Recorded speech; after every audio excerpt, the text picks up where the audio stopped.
a whole list. You can choose whatever, like something to eat between. Okay. Some people ask about like the number of glasses. So I personally preferred 8 glasses because I would like sometimes to go back and try the wine after a while and that kind of stuff and compare. But you can do with 2. Make sure that in between you're gonna drink. That's not gonna work. Water. Okay. Get some So water. you can work with 2, and every time, just like, you know, instead of like using a regular glass of water, just like use your wine glass and rinse it this way. Okay? If you don't want to do the with dishes later.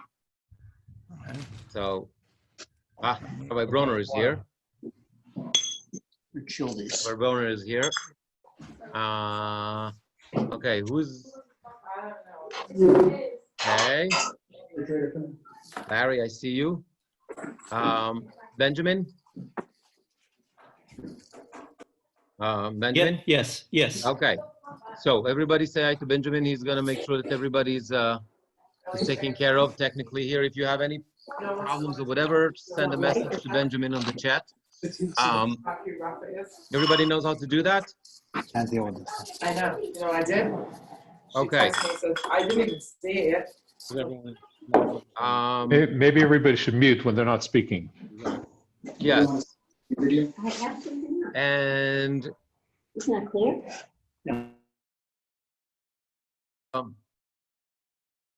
who's not with us? We are 18 here. So who's missing? I know Steve Feder.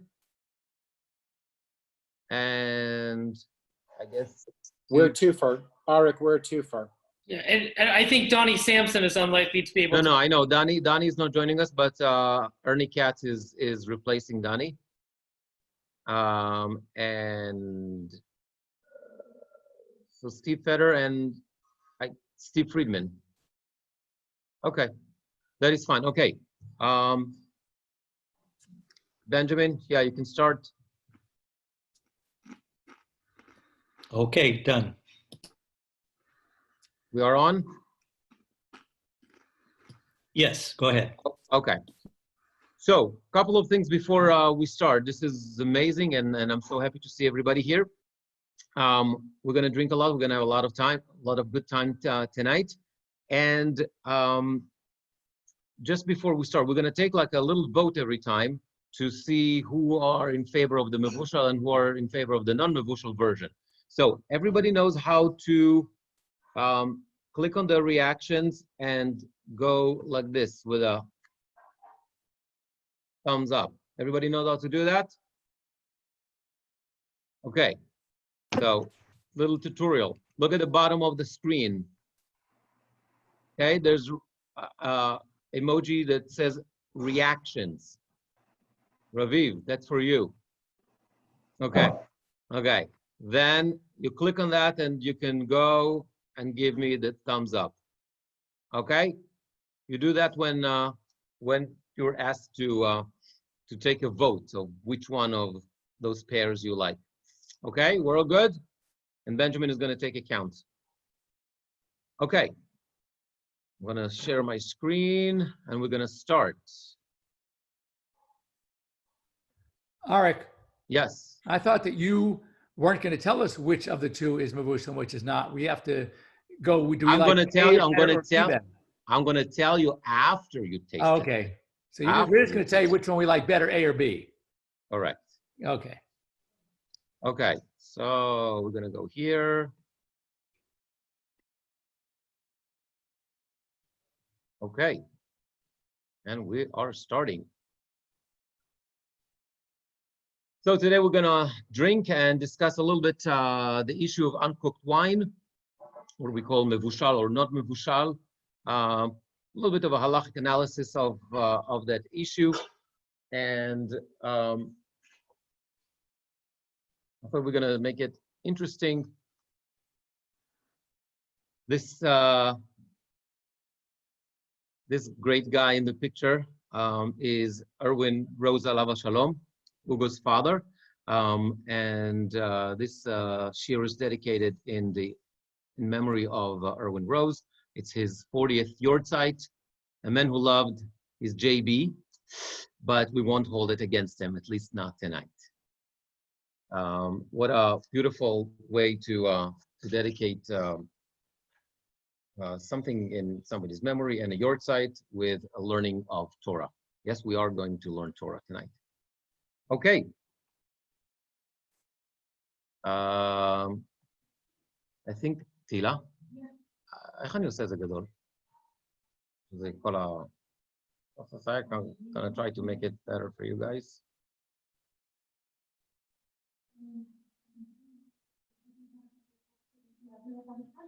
No, I just want to make it like the whole screen. Chazan, go down to the right. There Yeah, you go. A little bit lower. A little bit to, there you go. Right. right? This one? Next This one. one? There you go. Ah, here we go. Now I'm gonna go like to the next one. Oh, here with those little arrows. With the arrows or with the arrows on the keyboard? Got it. Okay. Okay, you guys, you need to understand this is the first PowerPoint presentation I've ever made, so I'm impressed with myself. Okay. Wine. Wine is the most important drink. This is why it's also the only one that has a bracha of itself, Bore Pri Hagafen. And of course, wine makes us happy. It loosens up and brings joy. And therefore, also the Torah commanded us to bring wine with some of the korbanot because God wants us with this power of the wine that we're loosening up also to get closer to Hashem. And therefore, Chachamim also made a takana that on our smachot and mitzvah, kiddush, havdalah, Shabbat, holidays, erusim, nisuin, brit milah, pidyon haben, all those events, in order for us to feel the simcha of the mitzvah, also not only in our mind, but also in our body, so we recite it over a wine. Okay, on the other hand, because of the great influence of the wine, it can go south, right? And sometimes things are not so great, whether you get drunk or idol worshiping. We're going to talk about it a lot in a couple of minutes. Okay, it's very important to explain that in the process of making wine, there is no difference between kosher and not kosher wine, other than the maker and who is touching the wine. Okay, now, before we're going to continue, I think it's time for us to pour our first drink. So everybody take a little bottle that you have, which is marked as 1A. 1A.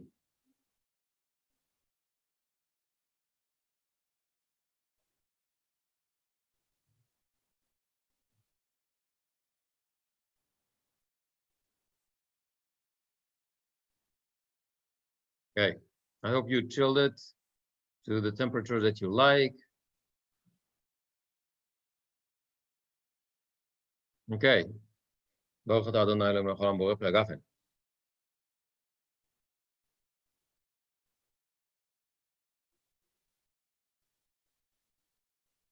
Okay. Benjamin, can you open up? Can you open everybody? Unmute them. I think everyone has to unmute themselves. Okay, guys, you can unmute yourself and share your impressions. Not about the shear, about the wine, guys. A lovely bouquet. Very fruity. I love this one. Really good. Very. This is the Psagot single vineyard. This is the Psagot single vineyard. Okay. What year, Eric? Yes. What year is it? This is 2016. Psagot single vineyard 2016. Okay, now I want you to take the other glass that you have and open 1B. We actually drank all of these. This would be like multiple bottles of wine. You're not driving home. Exactly. That's the whole point. You're not driving. 1B. The smaller one, it's a little bit, the B is always the smaller one.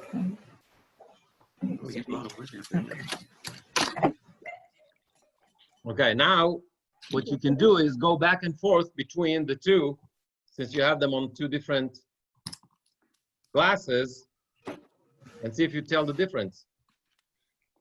The nose is stronger in 1A. Arik, is this a single type of a grape? Yeah, yeah, this is a cab. Cab? It's a full cab? Yeah. I agree. The nose is a little stronger in 1A. B actually has a finish to it. He has a finish. That is correct, Fred.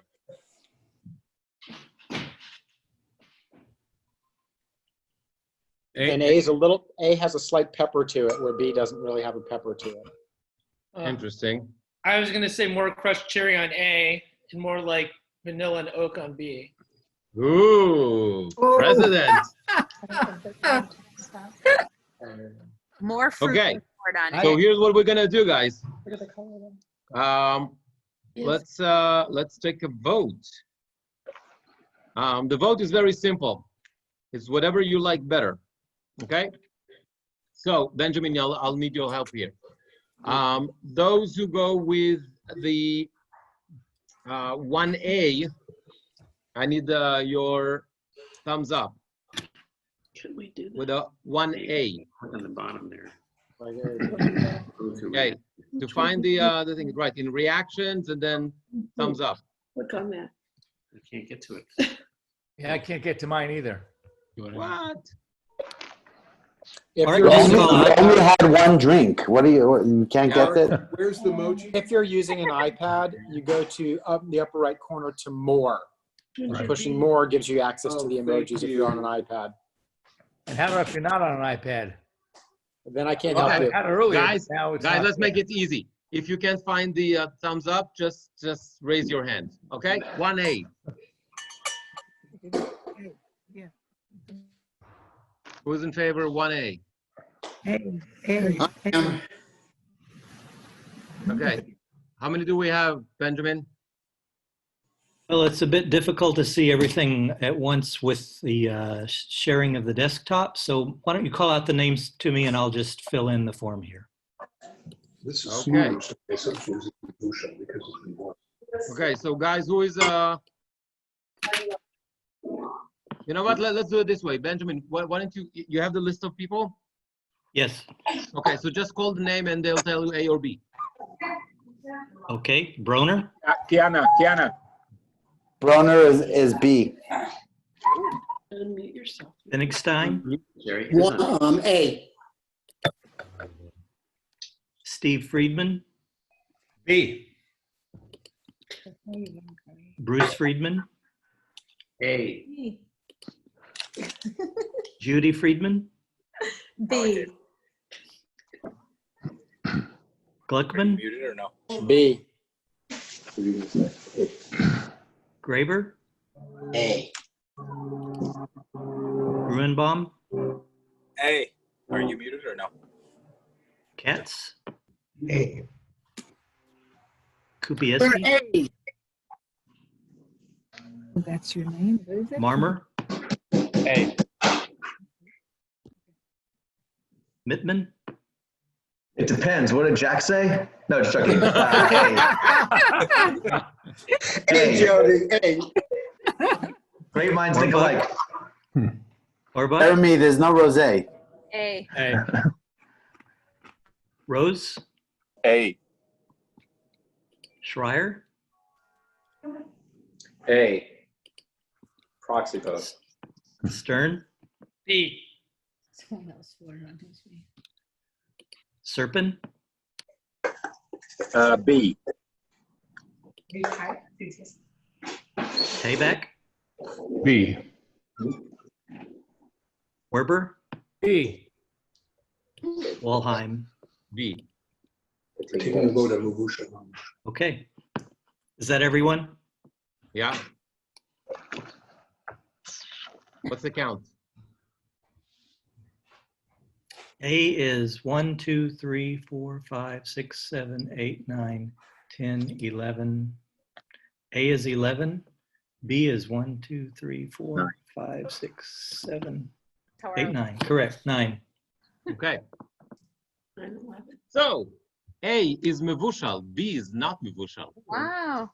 Wow. Yeah, I got that one. Yeah, right. Well, the mevushal doesn't mean that it's necessarily better. Truth is, the reason why I went for B, it was, to me, was smoother and just softer on the palate, and A was actually a little bit more complex. We found it just the opposite. What I'm curious about, Arik, is why is it that if it's the same exact wine, Yeah. they taste very different, both in terms of the complexity, in my judgment. Correct. Peppery taste versus sweet. Which that's exactly what we're trying to see, to sharpen our palates and figure this out. That's exactly what happens in the process of the cooking. We'll see it in a second. It's the heat, and apparently it does change the taste. And actually, one of the halachic requirements, as we're going to see in a minute, that is that the taste has to change a little bit, at least a little bit. Yes. Same year. Both of the ones that we're comparing, they're both the same year. Exactly the same year. It came from the same barrel. It's exactly the same wine. It's one was cooked, one was not. But it Before still bottled. has to ferment after it's been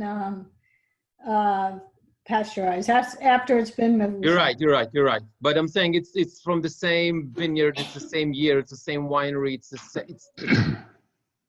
exactly the same wine. Ari, could you comment on the Mavushal process? How is it? Yeah, we're gonna get there.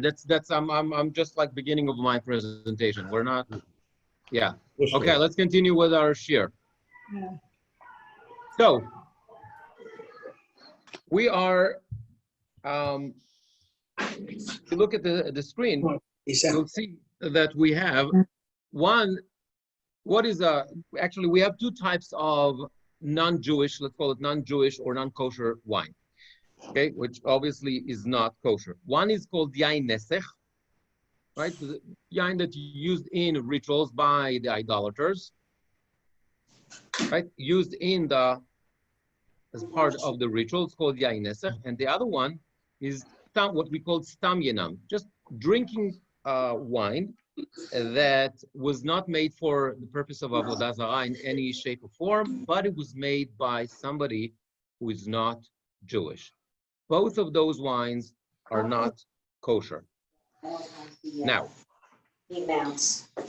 when the rabbis actually made a decree of pat nochri and tavshil nochri, i.e. that even if the food itself technically is kosher, we're not allowed to eat a bread that was made by somebody who was not Jewish. Same goes for any dish that was made by somebody who was not Jewish, without getting into that halachic discussion now. Same decree was made for a non-Jewish wine, even though as we saw that in the process itself, it's exactly the same, to be the same grapes, the same process and everything. That means that, and they not only that, they made a decree to make it even more chamur. That means that even stam yenam, just drinkable drinking wine that was not used for rituals, was compared to a sacramental wine that was used in rituals. And therefore, what's the difference? It's both are prohibited in drinking and in getting any benefit from it. Okay. Not only that, the Chachamim made a takana that even Jewish wine, not this particular one because this is mevushal, but this is the best I could find, right? Jewish wine that was touched by idolaters. We're going to discuss that in a second. What exactly does it mean? Okay. Then you cannot drink it and you cannot benefit from it. Benefit meaning, for example, you can't sell it to somebody. You can, if you received it, you can give it as a gift, that kind of stuff, because you have benefit from it, even if you're not drinking it. Okay, that's the takana of Chachamim. Okay. And the reason why all that stuff, because social drinking going to lead to Mixed dancing. Dancing. the dancing that would lead into exactly intermarriage. Okay. And the prohibition of the Torah on anything that has to do with avodah zarah is very, very severe. It's anything that was any contact somehow connected to avodah zarah is something that is a big no-no. And since Chachamim made a takana of stam yanam that compared to yain nesech, it's pretty much almost the same halachot. Whereas we're going to see what's the difference in a couple of minutes. Okay. And when somebody who is not Jewish, but he's an atheist or a monotheist, obviously not Jewish, what happens? Well, that's a little bit different than the idolaters. That means that wine is prohibited in drinking, but you're allowed to benefit from it. Okay, so we already see the difference between a yain that was made, wine that was made or owned by somebody who is idolater and somebody who's not. And for that purpose, monotheist is considered to be, for example, Muslim. We're going to talk about Christians in a second, or somebody. So the discussion, the halakhic discussion, talks about Muslims, but that applies to somebody who's secular or atheist or whatever that is. We're going to deal with that in a minute. Okay. So since we talked about Christians, question is whether Christianity considered to be monotheism for that particular issue, not for the purpose of as a religion. Well, like a lot of other things in Judaism, it's a machloket, it's a debate. You have the Rambam team that says no, meaning Christianity, because of the Trinity, it's considered to have a part of it that is avodah zarah, is idolatry, and therefore wine that was touched by a Christian person is prohibited both in drinking and getting any benefit. However, on the other hand, we have the Rashi team. Okay, when I say team, there's a lot of great names in both teams. Is more lenient, and he says basically, well, since wine is not part of the ritual in Christianity,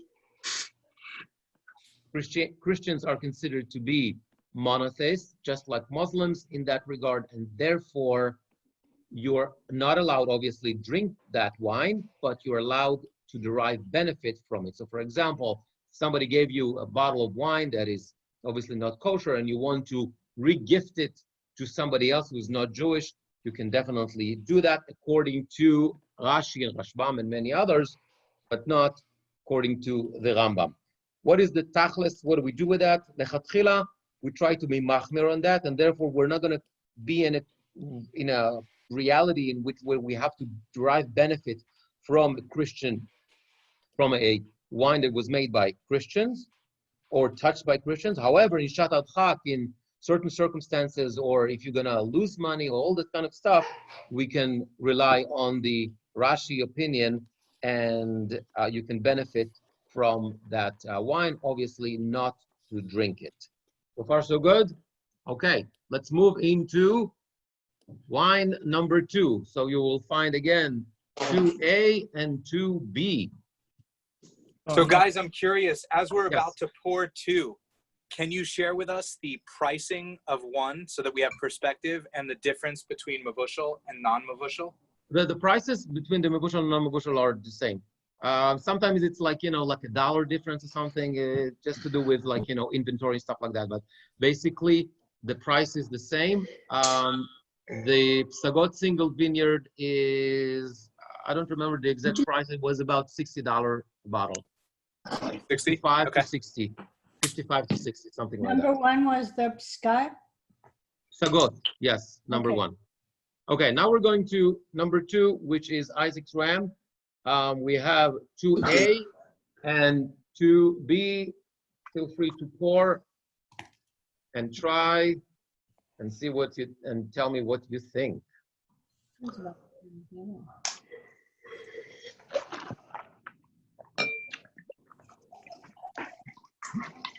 This is also a cab, A. 2014.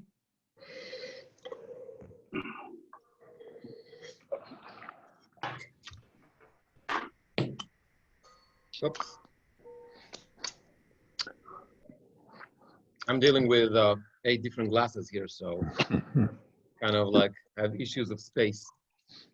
Who sealed all the different bottles, Arik?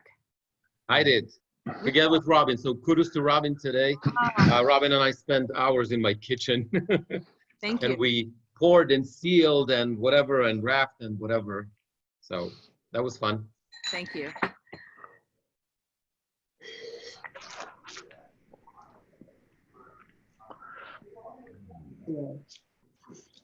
It's very close to. To be a speaker. That's right.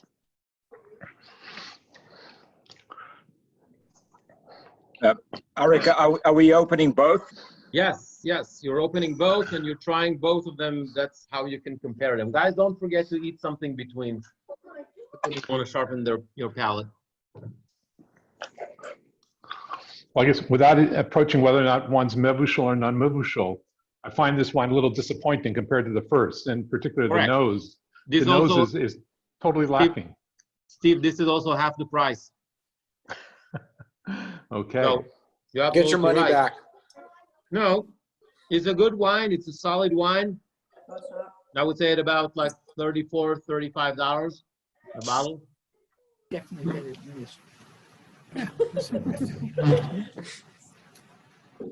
Are you ready to vote, guys? Oh, Yeah, I am. no, not yet. I think I like 2B, but I don't like the one. I like it. Okay, you don't have to like all the wines. We're trying to figure out It's about either one, but if you like the mebushal or non-mebushal. I didn't like it.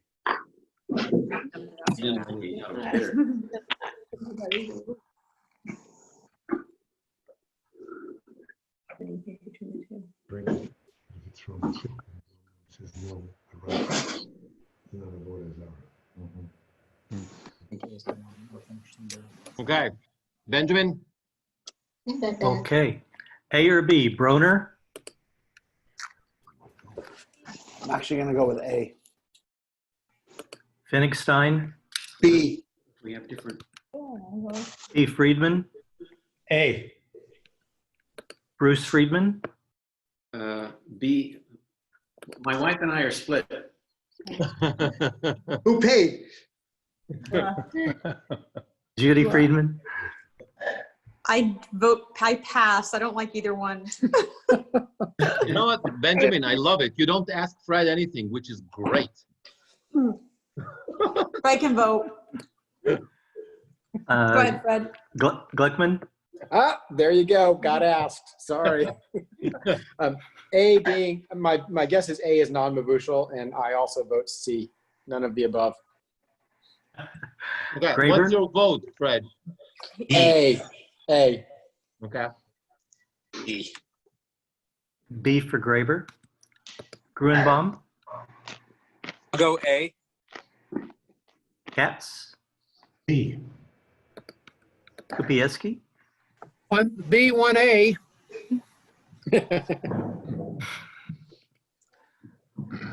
Kupieski again, please. 1B, 1A.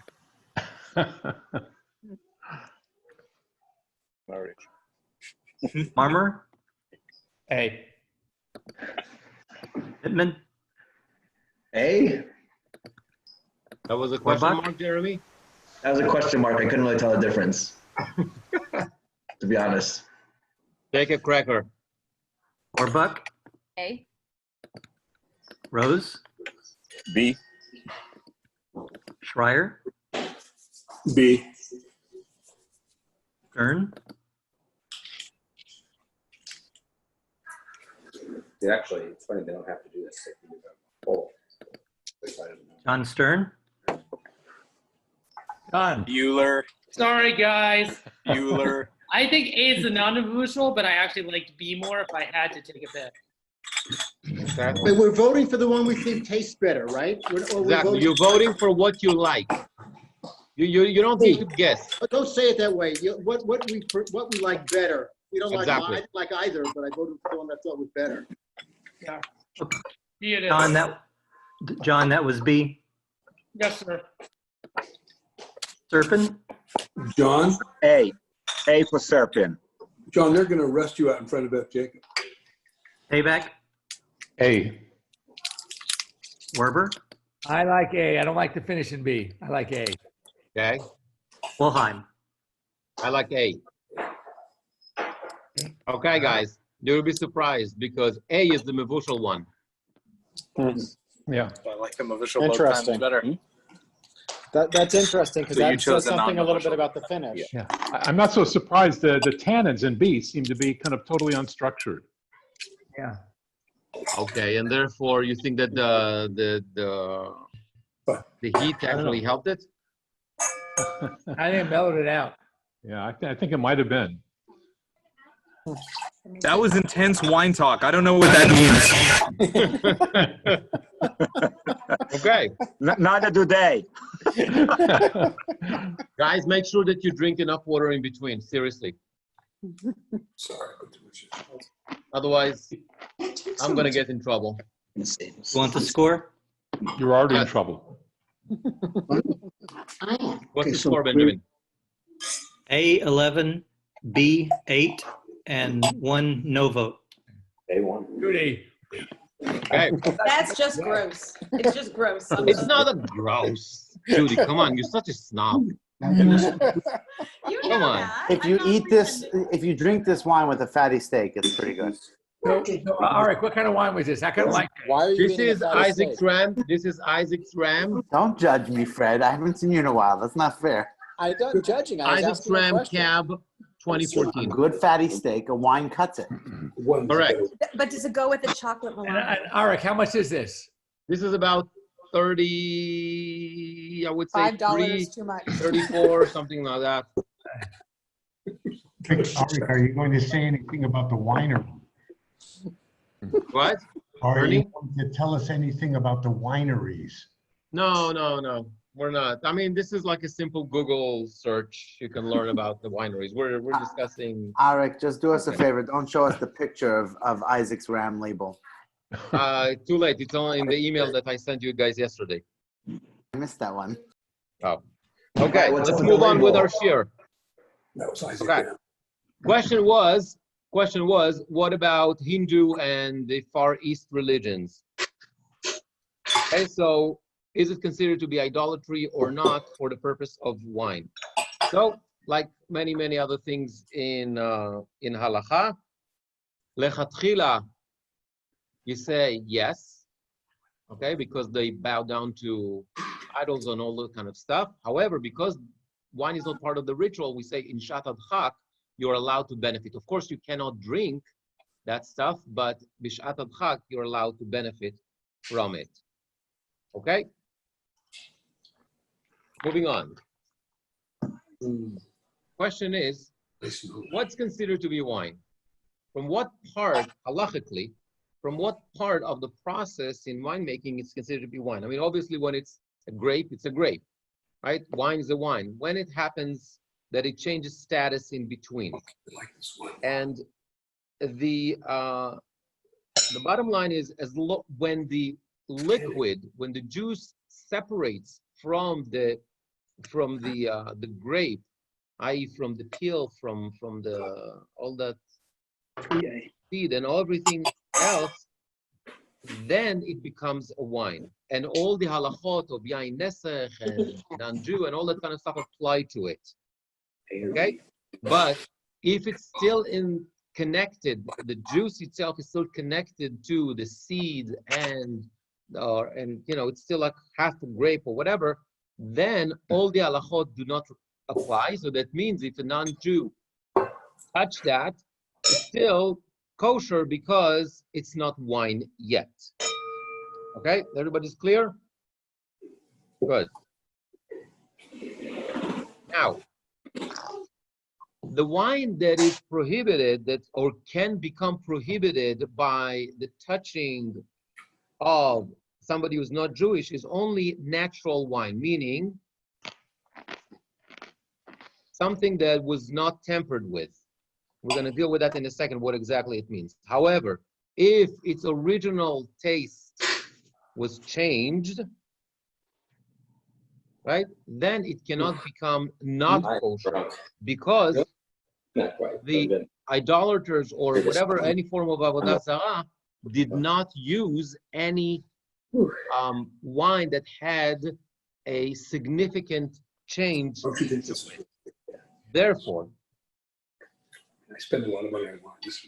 This is not expensive. therefore, if you have a lot of water, a lot of food additives, sugar, honey, spices, all that kind of stuff, that wine was not used as yain nesech, and because it was not used as yain nesech, it cannot become not kosher by the touch of somebody who's not Jewish.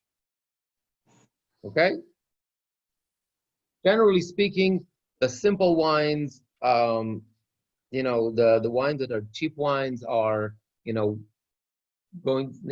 add all sorts of additives and spices and all that kind of stuff. The wines that we're drinking tonight, most of the wine that you guys drink are what we call natural wines, and those wines obviously can become yain nesech. Okay? Arik, how would this halacha affect things like liqueurs and cognacs and all those kinds of things? Well, it has nothing to do with liqueur. Liqueur is not grapes. Liqueurs are made of a grape starter. In other words, it's based off of a wine product. I'm not so sure. I mean, I don't know exactly what's the story with liqueurs, since that's not exactly my drink. If somebody else wants to jump in, I'm happy to listen. On whiskeys, the Chaber says, and Rabbi Rue gave a class on this a few years ago. If you look at it, it's for whiskey. If it's bottled b'sheish, so you have to have a real lot of wine. So if it's cured in a sherry cask, right? That's particular, right? That's a particular thing for whiskey that was aged in sherry cask, right? That's that. I mean, a lot of the whiskey was not. So for that particular, it's based on what Rav Moshe Feinstein paskin, that it's still okay. I'm not so sure about the story. I'm talking about things like cognac cognac, or, as far as I know, has the same status as wine. Yeah. But why? If it has spices and other kind of added things.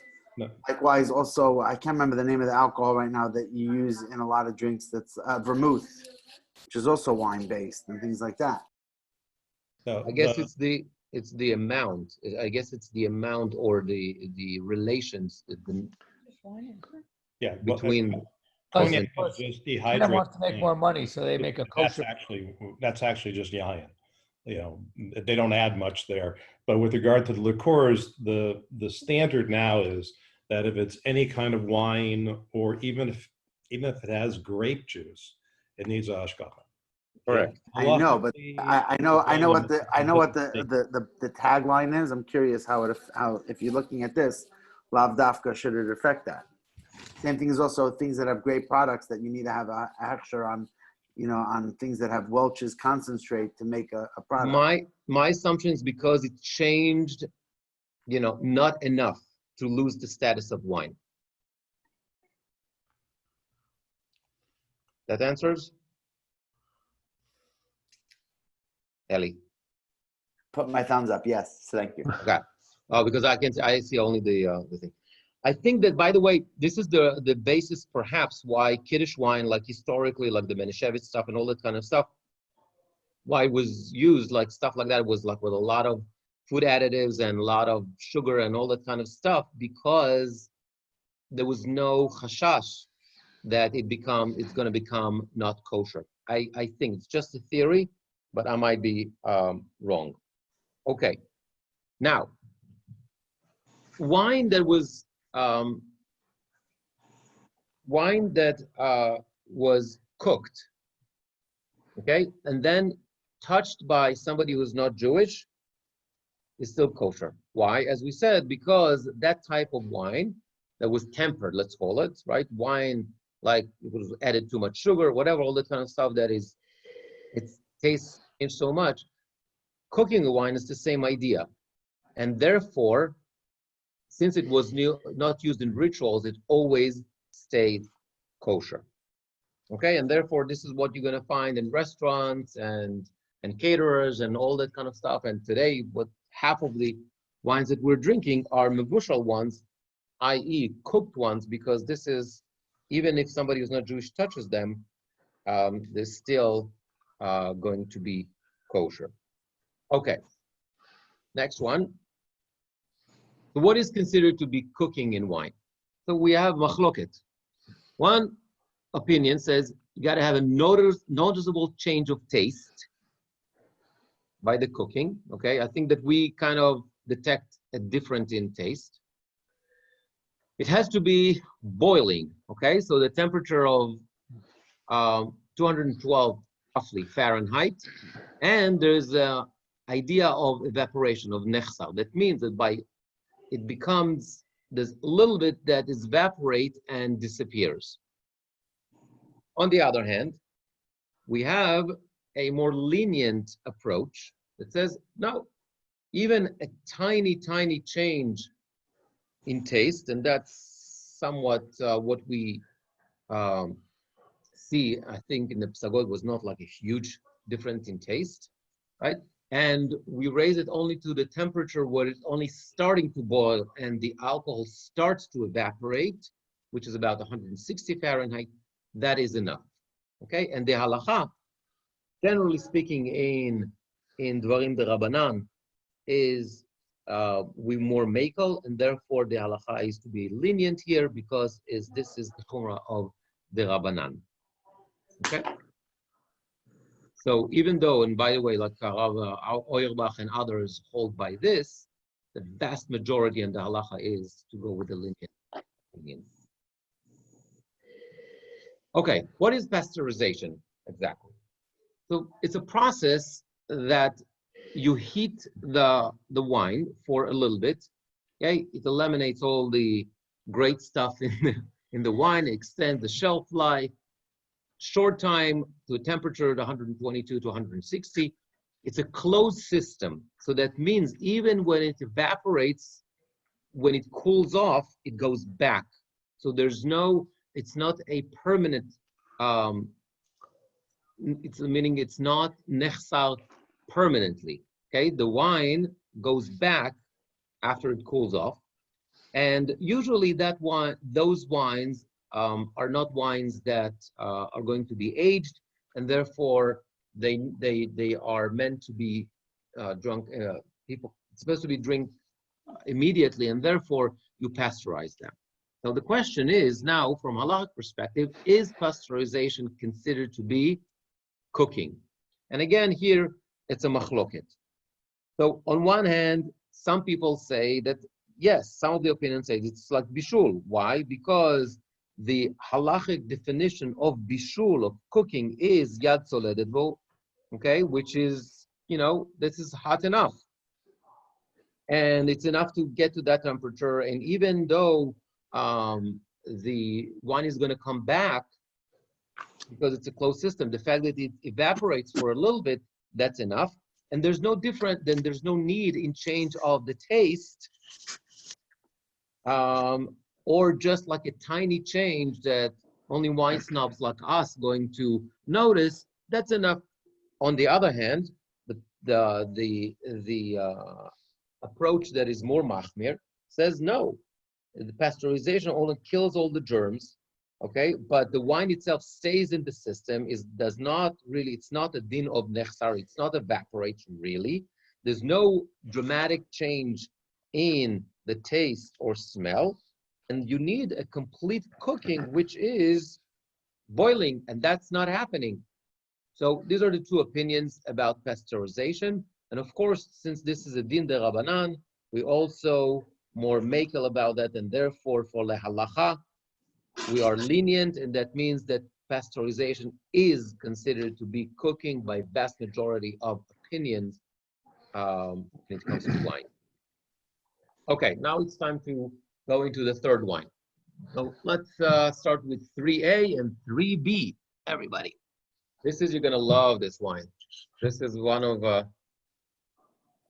my favorite wines. This is the Mosaic by Shiloh. 2016.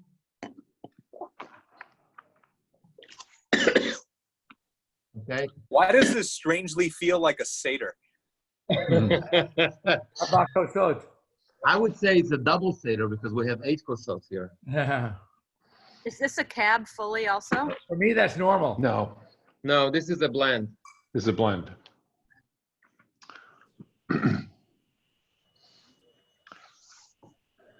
Okay, let me try what's going on here. Arik, I think that Amichai Lurie also uses a different, at Shiloh, uses a different method of flash pasteurization than the standard. You know, the standard is that it occurs during the bottling process after the wine's already been processed. Yeah. And Amichai actually developed a process that allows for the pasteurization before it goes into the aging, before it's aged, in claiming that there's less difference. Well, can you tell the difference? No.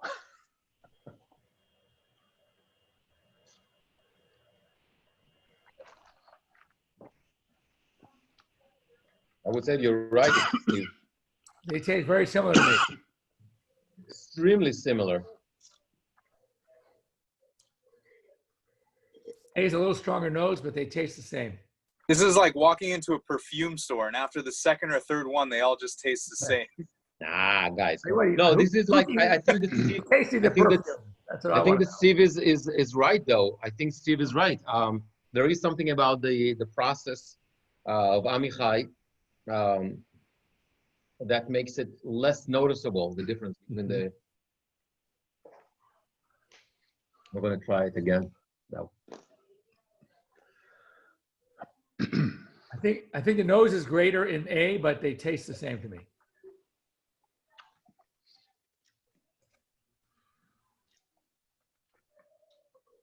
Fine, well.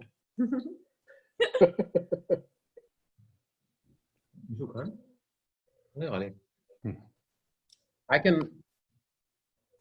consider myself like, wine, maven, but I have to admit, I don't really tell a difference between them. As they open, Yeah. as they Very- open, very the hard. strength of the nose diminishes. They actually. Yeah, maybe as they open more. I think You're the gonna- finish is stronger on B. That's the only real discernment that I can find.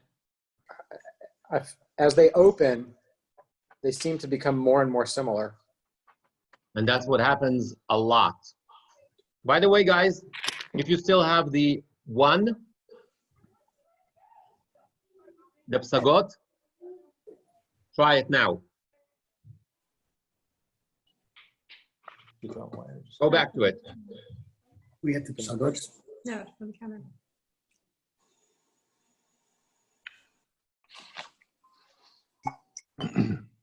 Now I like Sagot that much less. Well, the Shiloh has more presence. Well, it's a different wine. It's a blend. It's Correct. got, it's a totally different wine. It's definitely, bolder. I mean, that's the Petit Verdot and the Cabernet Franc that he puts in there. Right.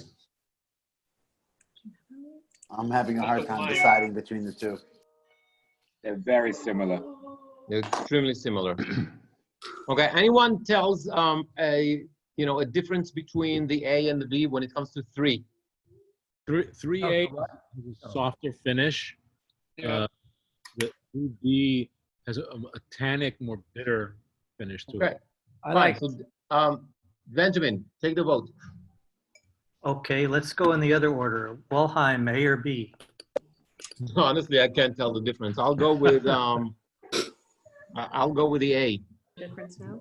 Werber, I agree. I like the nose in A, and I like it's a little slighter finish. I'm going to go with A.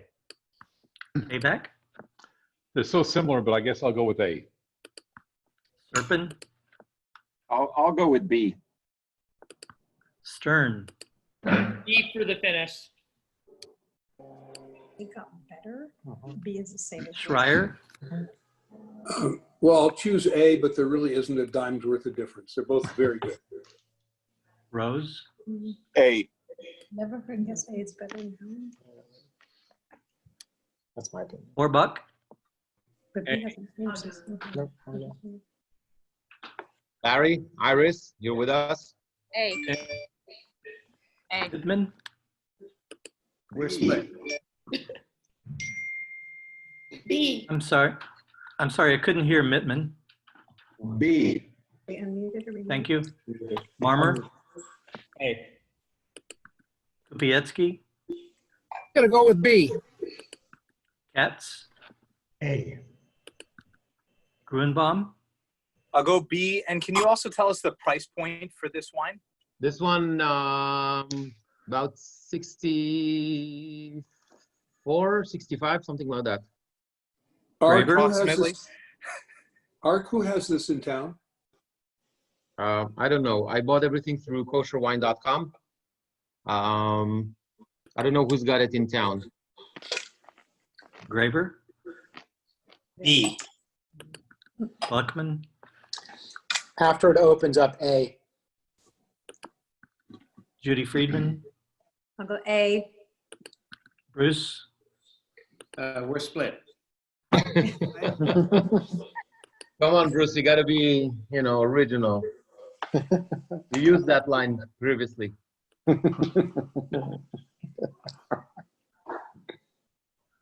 No vote for Bruce? You can still vote. You can. Well, we don't get 2 votes? Yeah, No. you can have 2 votes. Go for it. We'll give it to you because you're special. Exactly. 1 A and 1 B.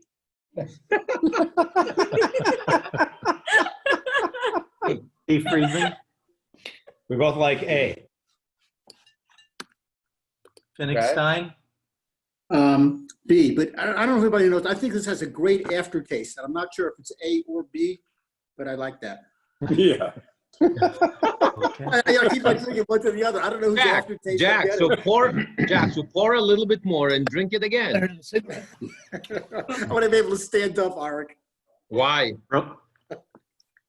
Broner?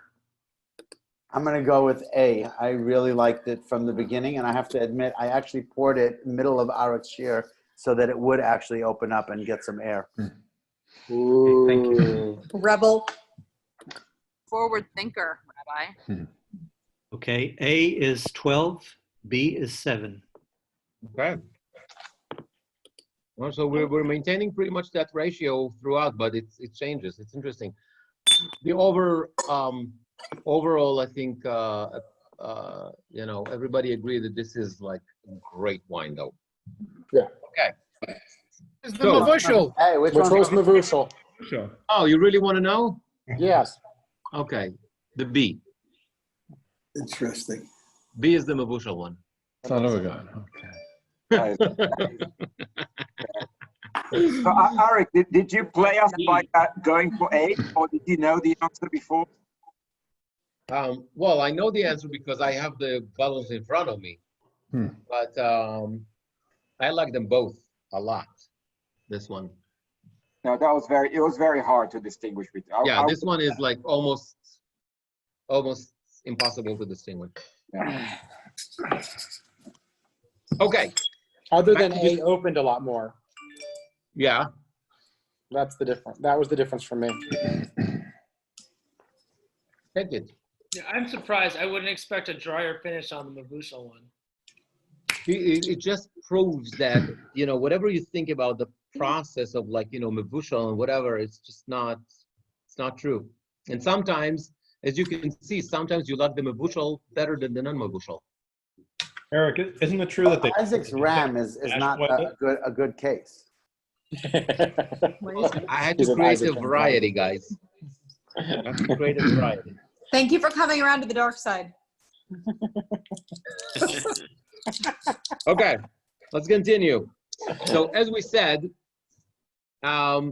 even Jewish wine that was touched by an idolater, we cannot drink it, cannot benefit from it, right? That was the Takana of Chachamim.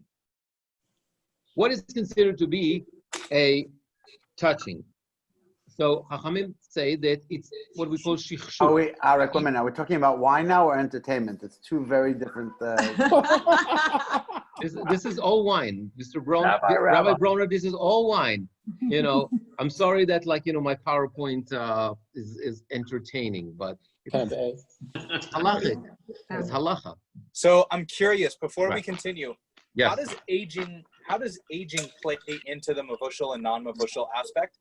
Because if these are turned into mavushal, or I guess mavushal once it's done aging, and we're having it immediately after the mavushaling process, is that different than if we were to have it, say, 5 years after the mavushaling process? So this is actually an interesting question, and I think there's a whole study going on now among the wine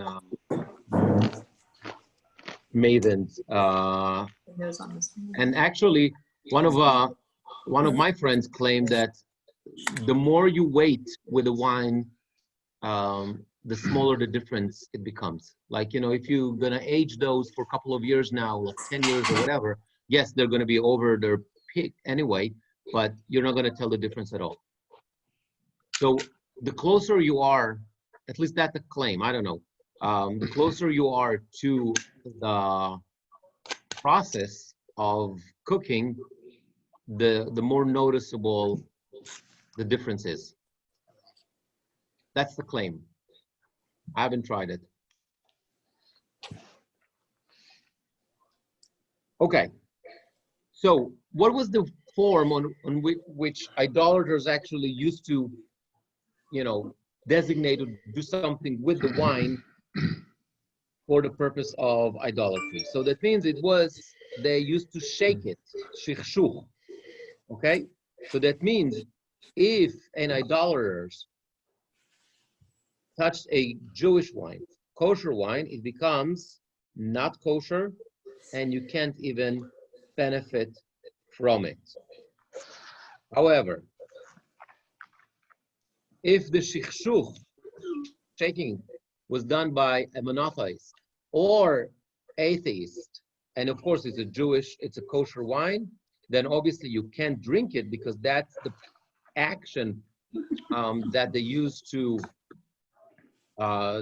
they used in the process, in the ritual. However, you're allowed to benefit from it. Okay, because the person obviously didn't do it for idolatry, but the action itself, the shichshuch itself, is the way they used to do it. What happened if it happened by a mistake? So if it happened by a mistake, first of all, the wine is always, you're allowed to benefit from it. Now, if it's idolater, the wine is, you can drink it, however, you're allowed to benefit from it. If this is the case, it's an atheist or whatever, then you're even allowed to drink it. Okay, so somebody who's not Jewish. Ouch, what's going on here? Okay.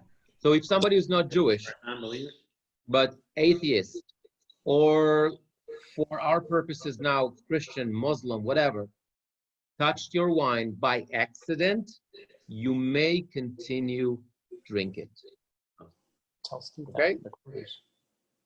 Now, if there is a doubt whether he touched the wine in purpose or not, we're more makel, because again, we're talking about a din de Rabbanan, and we're always more makel in din de Rabbanan, definitely when it comes to yain nesach. Similarly, we said if the bottle is closed, sealed, touched, shook, whatever, shaken by a non-Jew, it's still kosher. What if the bottle was, meaning the wine was shaking, but it has to do with because the non-Jew was moving it, because he was walking, she was walking. Okay? It's not that they meant to actually move the wine to create a shikshuch vis-a-vis or similarly to Avodah Zarah, but rather the wine was moving because they were walking, carrying the bottle from one place to the other. Wine is still kosher. What if they opened the bottle? And because they opened the bottle, the wine in the bottle moved, it's still kosher. Okay? So now that means that we understand that it only if the shaking of the wine was done as a form or as a way or in a similar way or imitating, even though for the purpose of idolatry, only that disqualifies the wine. So Arik, Yes. if you're in a restaurant. We're gonna get there. That's my next thing. Okay. I'm dealing with that. Go ahead. So now, actually, let's go back to that. To your question, Jeff, that's exactly my frustration with the kosher restaurants. Because, first of all, the wine is in the bottle. So the waiter is not going to touch the wine itself. Number two, even if the waiter is idolater, which is basically, it's not true because most of the cases, we're not talking about idolater. But even if it is, the shaking of the wine was made for the purpose of opening it or moving it. It's not for the purpose of a ritual. And in our reality, they're not even idolaters because they're either Christians or atheists, secular, or whatever you want to call it. And therefore, there's no real reason why you can't have non-mevushal wine in a restaurant. There is no real reason for that. I had this discussion with a couple of mashgichim, and they said, technically, you're absolutely right. There's a way to work around that, but they're not willing to do that. That's my biggest frustration with the restaurants. Yep, I don't have a good answer for that, except for the fact that the mashgichim taking the most stringent, most machmir approach, and it's not even like the most machmir approach. It's even according to that, there's a way around it, but it is what it is. That's the reality. But in theory, and by the way, in Israel, you can find in good restaurants a non-mevushal wine, and many times you have Arab waiters or whatever, and it's not an issue. So I mean, seriously, if my housekeeper opens up a bottle of our wine. We're going to get to that in a second. Okay. We're going to get to that in a second. Okay. So now we have an idolater who poured wine. Okay?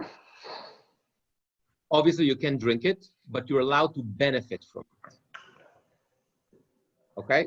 Now, what about an atheist or Christian, according to the Meiri, Rashi, whatever, and many others, when it comes to pouring wine? Well, that's a debate. That's the issue of nitzok. Here, we have two opinions. One said that all the wine, both the wine in the glass and in the bottle, is kosher. And the more machmir opinions say that the wine in the glass is not kosher, you can't drink it, but the wine that is still in the bottle, you can drink it. Okay? Next. Halacha l'maaseh, what do we do? Tachlis. One, wine in a glass and a bottle is kosher. Right? That's what we said. Right? That's this case. In case we're not talking about an idolater, but we're talking about Christian or atheist that poured the wine. So we take the lenient approach because it's the Rabbanan, and therefore we say that the wine, both in the glass and the bottle, is kosher. However, the practice is that only Jews pour, and we don't do lechatchila. B'di'evet, yes. However, lechatchila, we don't let somebody who's not Jewish pour our wine.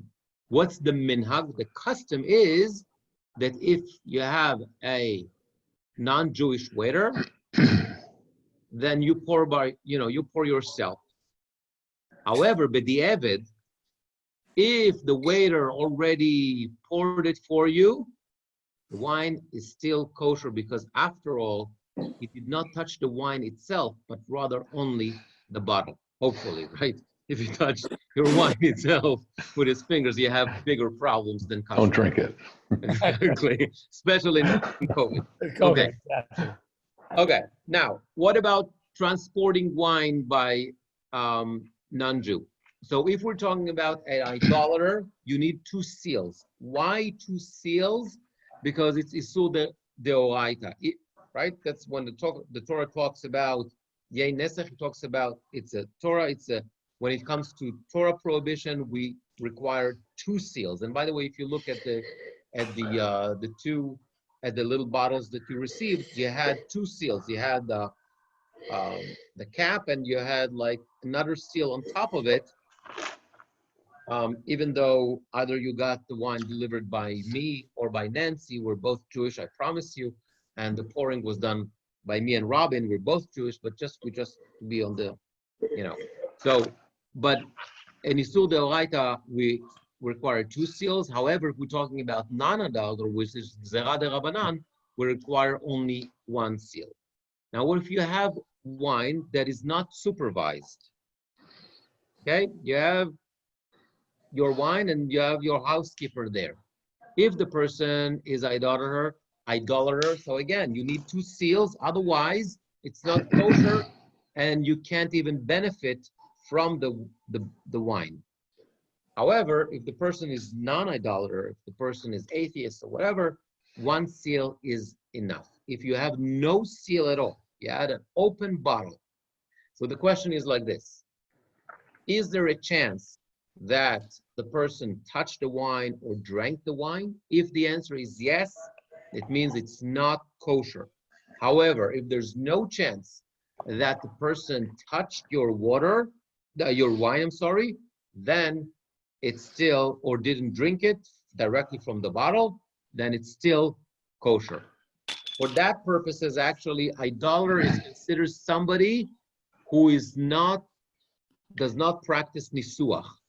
Okay, so that means somebody who's idolater, but the practice but their practice is not to have nisuach, like Hindu, for example, they're not considered to be idolaters, and we treat them as other Gentiles. Okay, which means, it brings me to the tachlis, the bottom line, and that answers also Jeff's question. You have somebody who's not Jewish working for you in the house, and there's a chance that they drank from the bottle, and there's no watching. It's not that you are watching with your cameras or whatever in the ring or whatever cameras that you have. You're not watching them all the time. Then you need to make sure that your wine is locked up or sealed. If it's not, and there's a chance that the person actually drank from the bottle, then you cannot drink it. Okay? This is why it's always important. This is why it's always important to finish your bottles after you open it. That is definitely the recommended practice. Always finish your bottle. Always drink. Or use Coravin. All right, it's just pouring. You know, put company over. They're not even pouring. They just open the bottle of wine to put it on the table. Okay, so describe to me the case again. So it's a bottle of non-revushal, which I often like, yes. And all she does is open it. Goes on the table. So she opened that and she poured it. No, she doesn't pour it. Just opens it. So on the table. She opened that and she put it on the table. Right. Okay. So lechatchila we don't do that. B'di'evid, it's still kosher, as we learned. Don't you think you have bigger problems if your staff is drinking out of your bottle? I know, she doesn't drink at all. I know that for a fact. But just to open it, just as it, she opens the wine, she has it on the table. Okay. Any Doesn't other, shake it. by the way, guys, I'm telling you, like, you know, the halacha, but for practical questions, you need to ask Rabbi Top. I'm not posek, but this is But all that all those space for halachot are nothing. pretty straightforward. It's not that I can even make this up. Any questions on the shiur itself? Well, if a waiter in a restaurant Yes. can bring the wine and open it, right? You don't even know. How much more so should a housekeeper that you do know who works with you for 20 years can at least open the bottle and stick it on the table? But that's exactly the point. The point is that this is why you don't have a non-Jewish waiter pouring the wine for you in a restaurant. Not pouring. I'm just saying opening it and sticking it on the table. So it's All only the open. wines are mavushal in a restaurant. Right. That's exactly the point. That's exactly the point. But it's that's exactly the point. Lechatchila, we don't do that, and this is why the restaurants are not going to allow that. Yeah. Only mavushal one. Okay, we're moving to our fourth and final wine. This is a wine that one of my favorite wines.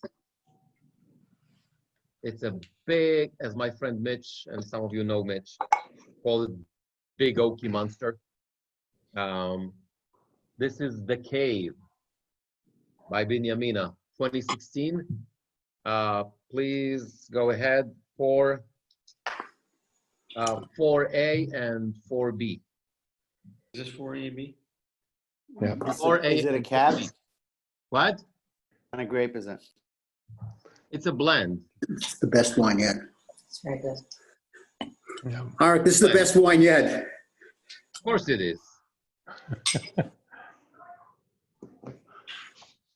Okay, Oh, wow. guys, have fun. Let's start. Drink the A, drink the B, and tell me what you think. Eric, what year? 2016. Thank you. Eric, this is great, but I think you should have given us the old vine. $240, as far as I remember. Steve, come to my house, Steve. When? Tonight? Steve, So what's the price point on this one? this is 80. I would say, yeah, A is definitely I don't know, seems to be much smoother than Yeah, A is almost smooth. I like the B because it's not so smooth. It's got a nice bite. I could definitely taste Jeff it. is dealing with dogs the whole day, so he likes biting. The A is Likes melted biting. a lot more since it's been open. A is really smooth, but I like B. Yeah. You know, I think they're both excellent, and much like the Shiloh, I think there's very little difference between the two. Right. Let it You know, open. Steve, let it if open. if I had to choose, I think I'd take A because it's a little bit better structured. But they're both excellent. Let it open for about 5 minutes, Steve. You'll taste a major difference. There is Okay. definitely a difference. There is a difference, no doubt about it. I can tell the difference. Now, which one you like is a matter of personal taste, but it's there's definitely a difference here. Okay, I'm gonna stop sharing here so I can see you guys. Oh, hi everybody. I was looking at those slides the whole time.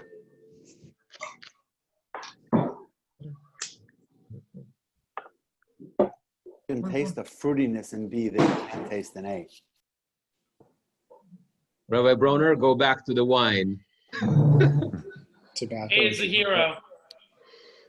Tobacco and chocolate. Rafi, you're awfully quiet, man. That's because I'm on mute most of the time. Okay, I did.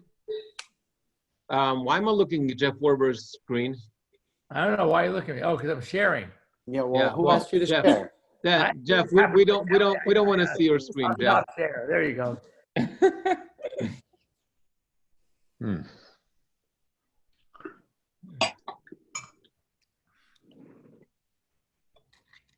These are really good wines. Yeah. Very nice. This 4 is great. Yeah. Yeah, Arik, if I remember correctly, the cave originally was not kosher. And then they decided to get on the bandwagon. It was originally started by two LA guys, Really? two LA filmmakers. And then The they sold cave? it to Binyamina. Wow, I didn't know that. Yep. Avi Lerner is the guy's name. I Learner. did not know that. I have a bottle from when it wasn't kosher that he gave me. Wow. I remember going through Ben Gurion and trying to see what was new there. They showed me the cave, but it had no hashgacha on it originally. Now it does. Yeah. You hope. No, it's actually Jeff. Just so you're on the safe side, it has 4 hashgachas, so you're good. Has Rabbanut, has Chatam Sofer, has a Beit Yosef, and they owe you. I think we're covered. With 4 hashgachas, you're covered. Hey. Just saying. I'm good with the Orthodox rabbi.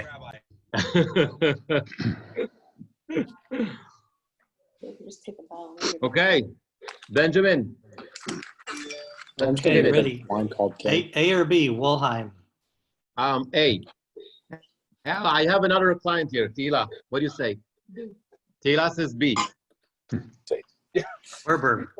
Well, if my wife was here, she's here, but she's in another room, she'd go A. It's very smooth. I kind of like the bite at the aftertaste of B. Payback. A. Serpent. A. Stern. A. Schreier. B. Rose. A. Orbach. A. Mittman. B. Marmer. A all the way. Kupiecki. A. Katz. A. Gruenbaum. A, this was the biggest differential that I was able to notice. Doesn't mean I'm right, but A. Graber. Rabert. Euler. It doesn't seem to be around.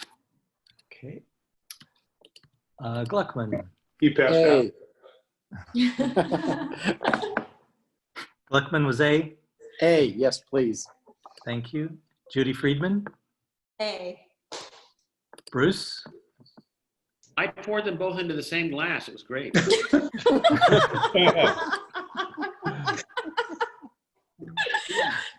B. B. Me too. Steve. A. Hennig-Stein. A, I think A, I drank A. I thought it was the best wine we drank tonight. And after tasting B, I still think it's A. Okay. Broner. Definitely A. Thank you.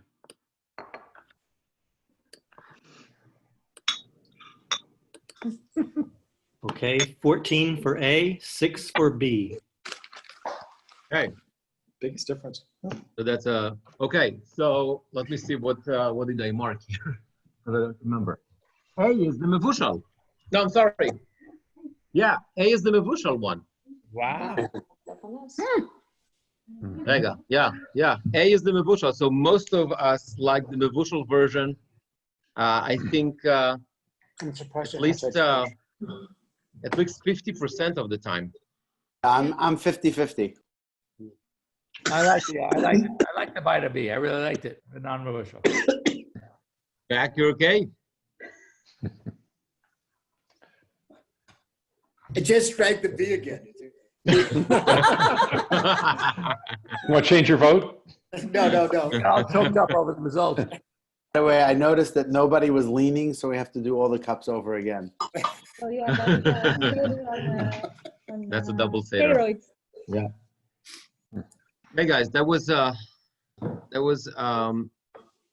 lot of fun, and So, all right, what are we doing tomorrow night? What do you got? what are we doing tomorrow night?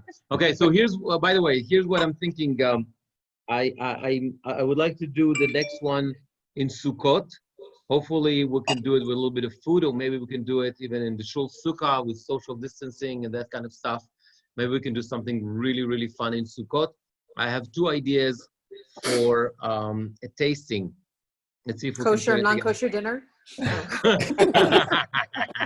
under the hospice of Bet Jacob. Yeah, Julie, that's a good one. All right, that's 3 months away. How about something closer, sooner?